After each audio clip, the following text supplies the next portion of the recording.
आता है उसका सबसे बड़ा विषय है जनहित। और आपने और मैंने खुद देखा, मैं जहां गया था उस जगह का नाम है हैदर कैनाल रोड, और सरकार वहां एक प्रोजेक्ट ला रही है एलिवेटर रोड। 16 किलोमीटर एरिया है जिससे लाखों परिवार, उससे पहले अकबरपुर में डेमोलेशन हुआ, अकबर नगर में, और पंतनगर और कई जो है जगहों पर डेमोलेशन का जो है बुलडोजर राज जो है वो प्रभावी होने का काम कर रहा है। मैं आज, मेरे पास उनका लेटर गया था कि आपको आना चाहिए क्योंकि लाखों लोगों की जिंदगी का सवाल। तो मैं अपनी बात को शुरू करते हुए इस बात की प्रमुखता के इसका जो मेन कारण उस पर आपका ध्यान आकर्षित करता हूं। ये देश अंग्रेजों के अधीन था। 15 अगस्त को हम लोग आजाद हो गए। 16 अगस्त को भारत आजादी का जीवन जी रहा था, लेकिन धन धरती राजपाट में बंटवारा नहीं। जो व्यवस्था इस देश में चली आई है उस व्यवस्था के कारण लाखों लोग, करोड़ों लोग ऐसे थे, आबादी का 80-85% वर्ग, जिनके पास ना कोई रोजगार था, ना जमीन थी, ना कोई उद्योग था, ना ही नौकरियां थी, ना ही कुछ और। तो अमीर अमीर रह गया, गरीब गरीब रह गया। जिसके पास एक गज जमीन नहीं थी उसके पास आजादी के बाद ऐसा नहीं कि हजारों बीघे जमीन आ गई। जिसके पास 1 बीघा जमीन थी उसके पास 1 बीघा जमीन, जो भूमिहीन था वो भूमिहीन रहा। जैसे एक न्यूज एजेंसी का सर्वे है कि 54% दलितों पे 1 गज जमीन नहीं है देश के अंदर। तो ये वो लोग हैं जिनको आज अवैध कहा जा रहा है, जिनसे चुनाव में हाथ जोड़ के वोट मांगी जाती है, जिनके पैर छुए जाते हैं, पैर धोए जाते हैं, पैर दबाए जाते हैं। लेकिन आज ये अवैध हो गए हैं क्योंकि ये गांव से अपमानित होकर जाति धर्म के आधार पर सामंतियों का शोषण रह के मजदूरी मांगने पर पीटकर बहन बेटियों की इज्जत की रक्षा करते हुए गांव छोड़ के यहाँ भाग आए। और यहाँ जब भाग आए तो अपना जीवन यापन करने लगे। भारत की जो लोकतांत्रिक व्यवस्था बनी इसी विषय से बनी। और डॉक्टर अम्बेडकर ने जब संविधान को सौंपा तो इस बात से, इस खतरे से अवगत कराया था कि राजनीति में 1 वोट 1 वैल्यू, राजनीति में तो हम लोग बराबर हो जाएंगे, लेकिन जब तक देश से सामाजिक गैर बराबरी और आर्थिक गैर बराबरी खत्म नहीं होगी, देश में जो राजनीतिक लोकतंत्र सामाजिक नहीं बन पाएगा। और जिम्मेदारी थी सत्ता में बैठे लोगों के कंधों पे कि वो अंतिम व्यक्ति तक सुख सुविधाएं पहुंचाएं। अभी इतने लंबे प्रयास के बाद 10% लोग अपने पैरों पर खड़े हुए हैं, 90% लोग वंचित वर्ग के वही है हाशिए पे। और ऐसे में जो उन्होंने तैयार किया है ये घर आज के नहीं है, कोई 60 साल पुराना है, कोई 80 साल पुराना है, कोई 100 साल पुराना है। इतने बुरे हालातों से अपनी मेहनत कमाई से इन्होंने तैयार किया है। सरकार आज उनको बसाने की जगह उजाड़ने का काम कर रही है। सरकार अगर चाहे, स्पेशली उत्तर प्रदेश की सरकार, तो जैसे मुख्यमंत्री जी पंतनगर वालों के और उनके आसपास के लोग भी सुन सकते हैं तो इनकी भी सुन सकते हैं। क्या तो ऐसा है कि फिर यहाँ ये सरकार सबका साथ सबका विकास की नहीं, जाति धर्म देख के कार्रवाई करे? क्योंकि सत्ता के लोग बैठ जाते हैं, सत्ता पे सारे आंकड़े हैं कि इन बस्तियों में जो हैदर कैनाल रोड है पूरी, इसमें जो लोग रहते हैं वो SC ST OBC और माइनॉरिटी के लोग रहते हैं, मुस्लिम समाज के लोग रहते हैं। तो मुझे ऐसा लगता है कि अगर यहाँ की सत्ता इनके दुख को समझे, मुख्यमंत्री इनके दुख को समझे, तो वो इनको जीवन को भी बचा सकते हैं, उनको बेघर होने से बचा। और अगर मुख्यमंत्री ने, सरकार ने तय कर लिया कि इन गरीबों को उजाड़ना है, और ये हमारे साथ आज से नहीं हो रहा, सदियों से होता है।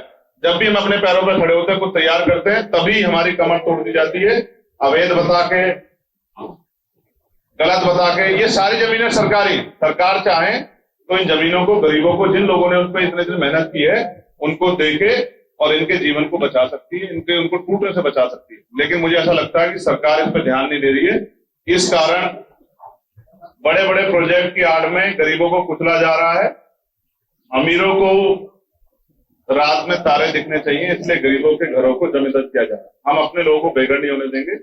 मैं मुख्यमंत्री जी से ये आग्रह करता हूं, निवेदन करता हूं, मांग करता हूं कि वो पंतनगर के तरह इनका दर्द भी सुने। और इसका एक कड़वा सच ये है, अगर किसी कोर्ट के आदेश पे ये हो, हम न्यायपालिका का सम्मान करते हैं, तो मुख्यमंत्री पे ताकत है कि वो जनता का संरक्षण कर सकते हैं। वो इनको विस्थापित कर सकते हैं, अच्छी जगह दे सकते हैं। और वो इस प्रोजेक्ट को ऊंचा करके बना, लोग विरोध नहीं कर रहे प्रोजेक्ट का, लोग भी चाहते हैं विकास, लेकिन ये गरीबों की बस्तियों से जो विकास हो रहा है ना, उनको कुचल के, ये नहीं होना चाहिए। बहुत सारी जगह उधर से बना लो, लेकिन अगर उधर से बना तो थोड़ा ऊंचा बना लो, लोगों की जान बच जाए। और अगर ऐसा नहीं करते तो ये स्पष्ट हो जाता है कि उनका अंतिम उद्देश्य इन लोगों को उजाड़ने का है, और हम अपने लोगों को उजड़ने नहीं देंगे। सारे काम हो सकते हैं। अकबर नगर में जो हुआ है आप सब लोगों ने देख लिया, उनको छोटे छोटे कमरों में रख दिया, वहां बिजली नहीं आ रही है, पानी की व्यवस्था नहीं है, सुरक्षा की व्यवस्था नहीं है, वो सब लोग रो रहे हैं। उनके ऊपर जबरदस्ती 5 लाख रुपए का वो जो है एक अमाउंट तय कर दिया कि आपको ये देना है। लोगों पर खाने को रोटी नहीं है, लेकिन सरकार को पैसा चाहिए। तो ये पैसा जब करोड़ों करोड़ रुपए पूंजीपतियों का माफ करते तो जनता का माफ कर दो।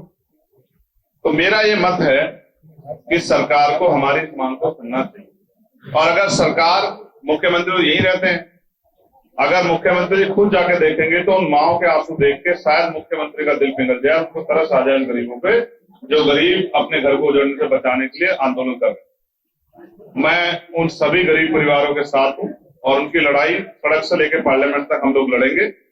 और मेरा ये मानना है कि सत्ता हमारी बात को इसलिए सुनेगी क्योंकि बहुत जल्द चुनाव में वोट मांगने की सत्ता के लोगों को जाना है, वरना वही हश्र होगा जो अयोध्या में हुआ। अयोध्या में भी इसी तरह जो है विकास के नाम पे गरीबों को उजाड़ा गया।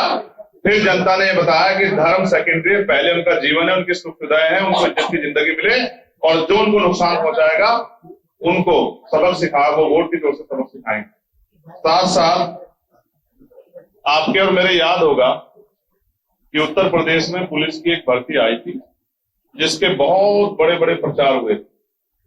लाखों बच्चों ने, लगभग 66 लाख बच्चों ने फॉर्म भरा था। बड़ी नौकरी की व्यवस्था होने वाली थी, सब लोग परेशान, खुश थे कि नौकरी आ गई है। फिर उसका पेपर लीक हुआ, हम लोगों ने विरोध किया तो मुख्यमंत्री जी कहने लगे कि इनको ये झूठा खबर फैला रहे हैं। लेकिन बाद में अंत मांगा और भर्ती कैंसिल की। 6 महीने का समय मांगा था।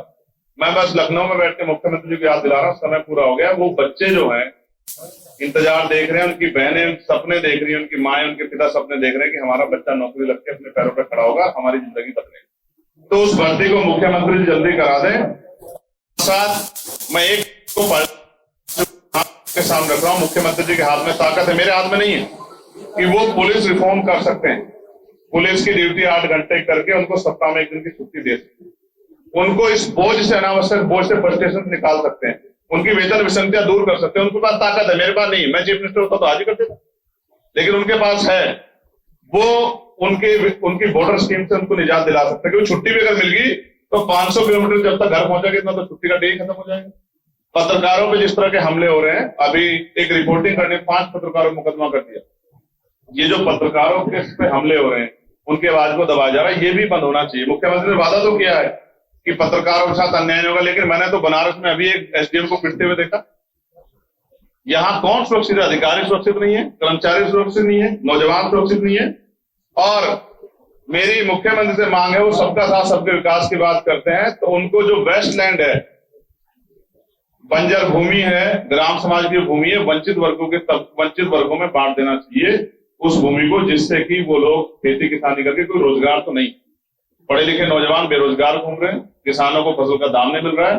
तो जो वेस्टलैंड है उसको गरीब कमजोर तबके में बांट देना चाहिए। उत्तर प्रदेश के कई ऐसे जिले हैं पूर्वांचल के, जहां से मैं आता हूं, नगीना लोकसभा से, बिजनौर, मेरठ, मुजफ्फरनगर बाढ़ से ग्रसित होने वाले हैं। सरकार चाहे तो उन लोगों के जीवन को सुरक्षित कर सकती है। बहुत लोगों की जाने जाती है, बहुत फसलें उजड़ जाती है, मुआवजे के नाम पे चंद सिक्के दिखाए जाते हैं। मैं आग्रह करूंगा मुख्यमंत्री जी से कि नींद से जागे मुख्यमंत्री, सुन लीजिए गरीबों को, किसानों को, मजदूरों को सुन लीजिए। और एक बहुत इंपॉर्टेंट विषय है जिसपे आज चर्चा आपको मुझे करनी है, उसके लिए मैं वहां से यहां चल के भी आया हूं। भारत का संविधान किसी भी तरह के भेदभाव को अस्वीकार करता है, लेकिन मेरे पड़ोस के जिले में जिस तरह से ठेली दुकान वालों को नाम और जाति, अब हमें जाति से कितने दिन हो गए बचते हुए, क्योंकि जाति के आधार पर शोषण होता है, उससे हम बचते हैं। धर्म के आधार पर जो शोषण होता है उससे बचते हैं, उसके लिए हम आवाज उठाते हैं। लेकिन ये जो किया जा रहा है, ये ना न्याय संगत है, ना कानून संगत है, ना ही संवैधानिक मर्यादाओं के अनुसार ठीक। तो मेरी मुख्यमंत्री से मांग है, अगर आपके अधिकारी बेलगाम होंगे तो उन पर लगाम लगा दो, और अधिकारी बेलगाम नहीं, आपका प्रोजेक्ट है तो आप इसको ऐसा ना करो, क्योंकि कावड़ियों के लिए बहुत सारी व्यवस्था की गई, लेकिन हमारे यहाँ बहुत तरह के लोग रहते हैं। कावड़ियों की आड़ में कोई असामाजिक तत्व जब दुकान है या ये की दुकान है, किसी भी दुकान पे आके उस आदमी के साथ कोई दुर्घटना, कोई बड़ी अप्रिय क्षेत्र में होता है, कोई हमें अपने प्रदेश मांग करते हैं ऐसे बेलगाम अधिकारियों पे लगाम लगाएं, और अगर ये आपकी योजना हो तो कृपया ऐसी योजनाओं पे दोबारा पुनर्विचार ना करें। ये योजना प्रदेश को खंडित करने के लिए है। जाति धर्म में बटे हुए समाज को जोड़ के संविधान ने इकट्ठा किया था। आप बात करते हो अखंड भारत की और अपने अपने प्रदेश में इस तरह की चीजें कर रहे हो, बांटने का काम कर रहे हो, ठीक नहीं।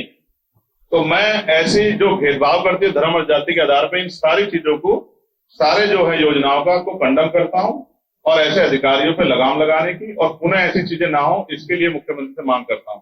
और जो उत्तर प्रदेश की कानून व्यवस्था दम तोड़ चुकी है, अब वो तो मैं ये भी नहीं कह सकता कि राम भरोसे। एक सेकंड दे दीजिए, बस खत्म कर रहा हूं इस बात को। आप ये देख रहे हैं अभी क्या हुआ उन्नाव में एक बच्ची के साथ, और हाथरस में क्या हुआ आपने देखा? वो जांच कहां गई? और इतने लोग मर गए, उसका जवाब कौन देगा? और सबकी जानकारी भी नहीं हुई, और ऐसी दोबारा घटना ना, क्या है आपका इंतजाम इस पे? बस जो लोग आवाज उठाने की आवाज दबाना चाहते हैं, ये सही नहीं है। इसलिए मैं कानून व्यवस्था दम तोड़ चुकी कानून व्यवस्था, ध्वस्त हो चुकी कानून व्यवस्था पे मुख्यमंत्री ध्यान आकर्षित करता हूं। सब कुछ है, फिर भी दलितों को का दमन हो रहा है, पिछड़ों का दमन हो रहा है, आदिवासियों का दमन हो रहा है, मुसलमानों का, न्याय पसंद सभी जाति धर्म के लोगों का, महिलाओं का शोषण हो रहा है, हत्या हो रही, रेप हो रही है। क्या कमी है आपके पास? ऐसा थोड़े कि एक दिन के मुख्यमंत्री, आपको देखो कितना लंबा 7वां-8वां साल लग गया सर, अब तो कुछ करके दिखा दो। 7वां साल है आपको, ये थोड़ा ही कि आप अब भी कहो कि भाई हम पे किस चीज कमी है। आपको किसी दूसरी पार्टी की सरकार है क्या? अब तो आपकी सरकार, तो आप तो कानून व्यवस्था अच्छी करो, या ये क्या काम चल जाए पिछली से अच्छी है? तो पिछली से अच्छी क्या मतलब होता है? आपके पास किस चीज की कमी है? अब तो लोगों का जीवन सुरक्षित करो। हम